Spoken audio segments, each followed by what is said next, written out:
কোরআনের কাছে কেউ যদি প্রশ্ন করে, ও কোরআন, এই পৃথিবীতে নাজিল হওয়ার আগে তুমি কোথায় ছিলে?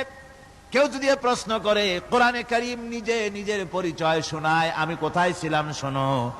বাল হুয়া কুরআনুম মাজিদুন ফি লাউহিম মাহফুজ, বরং এই কিতাব অতীব মর্যাদা সম্পন্ন সুরক্ষিত ফলকে লিপিবদ্ধ ছিল, আমি ছিলাম লৌহে মাহফুজে, সেখান থেকে এসেছি।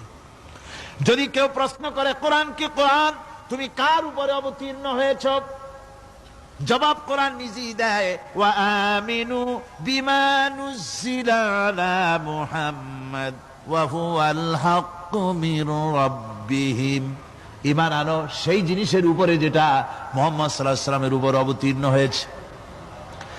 আবার অন্য আয়াতেও জবাব পাওয়া যায়, তাবারাকাল্লাযী নাযালাল ফুরকানা আলা আবদিহি লিয়াকুনা লিল আলামিনা নাযীরা, অতীব বরকতপূর্ণ মহান সত্তা সেই আল্লাহ রাব্বুল আলামিন, যিনি তার বান্দার পরে ফুরকান অবতীর্ণ করেছেন। সুবহানাল্লাহি ওয়া বিহামদিহি।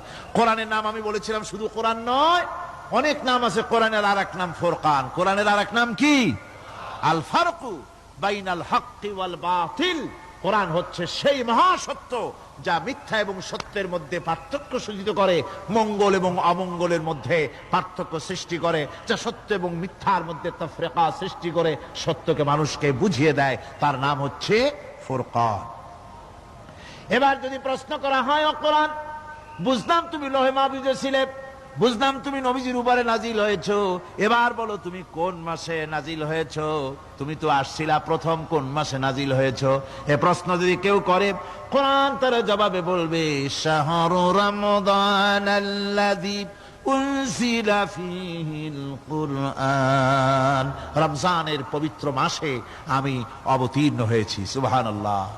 যদি প্রশ্ন করা হয়, রমজানে তো আসছো, কিন্তু প্রথম নাজিল হয়েছিল কোন সময়? ওটা কি দিন ছিল না রাত ছিল?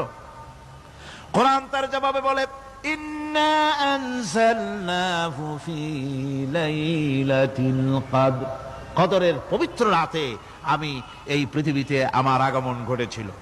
যদি প্রশ্ন করা হয়, বুঝলাম সবই, কেন নাজিল হয়েছে তুমি? এই পৃথিবীতে তোমার আসার উদ্দেশ্য কি? মূল কাজটা কি? এই প্রশ্ন যদি করা হয়, কোরআনে কারীম তার জবাবে বলে, শোনো কেন এসেছি। লিতুখরিজান নাসা মিনাজ যুলুমাতি ইলান নূর, আমার মিশন হচ্ছে গোটা বিশ্ব মানবতাকে পুঞ্জীভূত জমাট বাঁধা অন্ধকারের ভেতর থেকে টেনে বের করে আলোর সন্ধান দিতে, আলোর দিকে আনার জন্য আমি কোরআন নাজিল হয়েছি।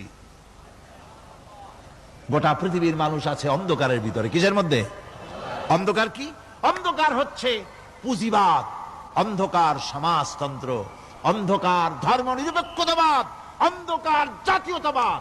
মানুষের তৈরি করা যত মতবাদ সব কি? জোরে কোন, সবগুলি কি? অন্ধকার। এই অন্ধকারের ভেতর থেকে মানুষগুলিকে টেনে আনবে কোরআন কিসের দিকে?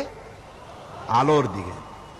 এবার যদি প্রশ্ন করা হয়, বুঝলাম তুমি অন্ধকার থেকে আলোর দিকে নিয়ে আসবে, আলোর দিকে আসলে পরে ফায়দাটা কি হবে? মূল ফায়দাটা বুঝায় দাও, আসল ফায়দা কি হবে তোমারে যদি মানি? কোরআন তার জবাব দেয়, নিজের পরিচয় নিজে তুলে ধরে, ফামান তাবিআ হুদায়া ফালা খাউফুন আলাইহিম ওয়ালা হুম ইয়াহজানুন। এই কোরআনকে যদি মেনে চলো, এই কোরআনের আইন যদি মানো, সমাজে মানো, ব্যক্তিতে মানো, পরিবারে মানে, রাষ্ট্রে মানো, জীবনের সব ক্ষেত্রে সমস্ত জায়গায় যদি এই কোরআনকে মেনে চলো, ফালা খাউফুন আলাইহিম, তাহলে তোমাদের কোনো ভয় থাকবে না, ওয়ালা হুম ইয়াহজানুন, কোনো চিন্তাও থাকবে না। কিসের ভয় থাকবে না? কোরআনের আইন মেনে যদি চলো সমাজে ও রাষ্ট্রে, চুরির ভয়, ডাকাতির ভয়, জিনার ভয়, হত্যার ভয়, সন্ত্রাসের ভয়, কোনো ভয় থাকবে না। ওয়ালা হুম ইয়াহজানুন, চিন্তাও থাকবে না। খাওয়া পড়া, শিক্ষা, চিকিৎসা, বাসস্থান, এগুলির কোনো চিন্তা থাকবে না। কোরআনের সমাজে সব কিছুর গ্যারান্টি দেওয়া হবে, সবগুলি পেয়ে যাবে। এখন যদি আবার প্রশ্ন করা হয়, কোরআন বুঝলাম তোমারে মানলে পরে সব ফায়দা হবে, তাহলে এবার জবাব দাও, তোমার ভিতরে কি রাজনীতি আছে নাকি? আমি তো মানুষ, আমার রাজনীতি করা লাগে। Man is social animal. আমরা তো জঙ্গলের পশু নই, আমরা তো মানুষ। আমাদের সমাজ আছে, আমাদের পৌর নির্বাচন আছে, আমাদের জাতীয় নির্বাচন আছে, আমাদের কলকারখানা আছে, জমিন আছে, আমাদের রাজনীতি, অর্থনীতি, সমাজনীতি আছে, পারিবারিক নীতি আছে, অনেক নিয়ম মালা আছে, নিয়ম নীতি আছে। তোমারে মানলে তোমার ভিতরে কি ওগুলো আছে নাকি, সে কথা বলো। কোরআন তার জবাবে বলে, وَنَزَّلْنَا عَلَيْكَ الْكِتَابَ تِبْيَانًا لِكُلِّ شَيْءٍ وَهُدًى وَرَحْمَةً وَبُشْرَى لِلْمُسْلِمِينَ। কোরআন জবাবে বলে, শুনে রাখো, শুধু অর্থনীতি সমাজনীতি নয়, শুধু রাজনীতি আর শিক্ষানীতি যুদ্ধনীতি নয়, তোমার জীবনে যা কিছু দরকার, ইহকালে যা কিছু দরকার, পরকালে সব কথাগুলি আল্লাহ রব্বুল আলামিন আমি কোরআনের সিনার ভিতরে খুলে খুলে বর্ণনা করে দিয়েছেন। সব কথা এ কোরআনে কারীমের ভিতরে রয়েছে। তোমার এমন কোন জিনিস নাই যা তুমি কোরআনে কারীমের মধ্যে পাবে না। তোমার সমস্ত প্রয়োজন আমার বুকের মধ্যে আল্লাহ দিয়ে দিয়েছেন। বিজ্ঞান আছে, দর্শন আছে, ইতিহাস আছে, সব আছে এর মধ্যে। তবে কোরআনের মধ্যে বিজ্ঞান আছে বলে আমি এটাকে বিজ্ঞানের কিতাব বলবো না, দর্শন আছে বলে দর্শনের কিতাব আমি বলবো না, রাজনীতি আছে বলে কোরআনকে আমি রাজনীতির কোন কিতাব বলবো না। কোরআন তাহলে কি? কোরআন হচ্ছে অর্থনীতি, সমাজনীতি, রাজনীতি, পারিবারিক নীতি, মানুষের জীবনের যা কিছু প্রয়োজন, সমস্ত নীতি মালার নীতি গ্রন্থের নাম হতেছে কোরআনে কারীম। সমস্ত নীতিমালার নীতি গ্রন্থ কোরআন। এখানে রয়েছে সব কিছুর উৎস, যেটা গ্রহণ করলে পরে মানুষ আরামে থাকতে পারবে। অমুসলিম নাগরিক বৃন্দ তাদের নাগরিক মর্যাদা পাবে।